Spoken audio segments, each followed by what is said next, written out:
London, Paris, Berlin কিংবা Rome, ইরানি মিসাইলের কাছে নিরাপদ নেই ইউরোপের কোনো দেশের রাজধানী। এতদিন ধারণা করা হতো ইরানের ভাণ্ডারে থাকা ক্ষেপণাস্ত্রের সর্বোচ্চ ক্ষমতা কেবল মধ্যপ্রাচ্যেই সীমাবদ্ধ। কিন্তু ভারত মহাসাগরে অবস্থিত ব্রিটিশ মার্কিন যৌথ সামরিক ঘাঁটি ডিয়েগো গার্সিয়ার দিকে তেহরানের সাম্প্রতিক মিসাইল হামলা পুরনো সব হিসাবকে ধুলোয় মিশিয়ে দিয়েছে। ইরান থেকে এই ঘাঁটির দূরত্ব প্রায় 4000 কিলোমিটার।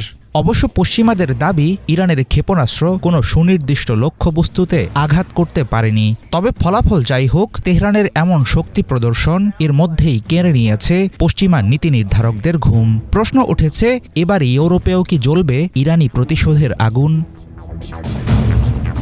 ইরান দীর্ঘ সময় ধরে দাবি করে আসছিল তাদের ক্ষেপণাস্ত্রের পাল্লা 2000 কিলোমিটারের বেশি না। কিন্তু ডিয়েগো গার্সিয়াকে লক্ষ্য বানানোর মধ্য দিয়ে তেহরান বিশ্বকে বুঝিয়ে দিয়েছে তাদের আসল সামর্থ্য অনেক বেশি।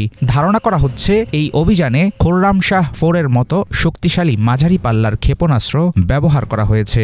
এর আওতা প্রায় 4000 কিলোমিটার। তেহরানকে কেন্দ্র করে 4000 কিলোমিটারের বৃত্ত আঁকা হলে দেখা যাবে ইউরোপের প্রায় সবকটি বড় শহর এখন ইরানি মিসাইলের সীমারেখার ভেতরে।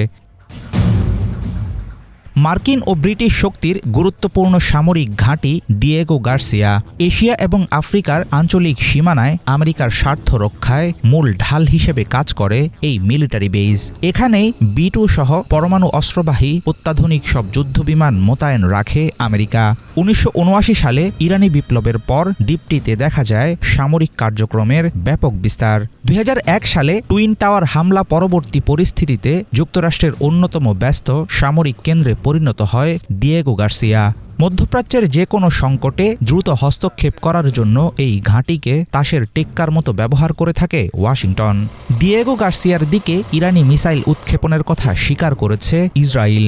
দেশটির শীর্ষ এক সামরিক কর্মকর্তার দাবি, ইরানের কারণে হুমকির মুখে আছে খোদ ইউরোপ।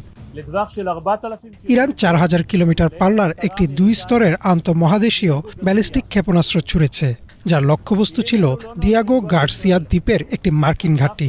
এসব ক্ষেপণাস্ত্র কিন্তু ইসরায়েলকে আঘাত করার জন্য তৈরি করা হয়নি। এগুলোর পাল্লা সরাসরি ইউরোপের রাজধানীগুলো পর্যন্ত বিস্তৃত। বার্লিন, প্যারিস এবং রোম সবই এখন সরাসরি হুমকির মুখে। বিশ্বের ইতিহাস ও ইহুদিদের অতীত থেকে আমরা শিক্ষা নিয়েছি, কোনো হুমকিকে অস্বীকার করা বা তোষামত করে শান্ত রাখতে চাইলে সেই বিপদ দূর হয় না, উল্টো এর কারণে নিজের দুর্বলতা প্রকাশ পায় এবং এটি চরমপন্থী শাসন ব্যবস্থাকে আরও উৎসাহিত করে। ভারত মহাসাগরের ঘাঁটি ডিয়েগো গার্সিয়াকে একসময় ভাবা হতো দুর্ভেদ্য ও নিরাপদ। কিন্তু ইরানি ক্ষেপণাস্ত্রের সক্ষমতা বুঝিয়ে দিল ইউরোপের দরজায় হাজির হয়েছে বড় ধরনের বিপদ।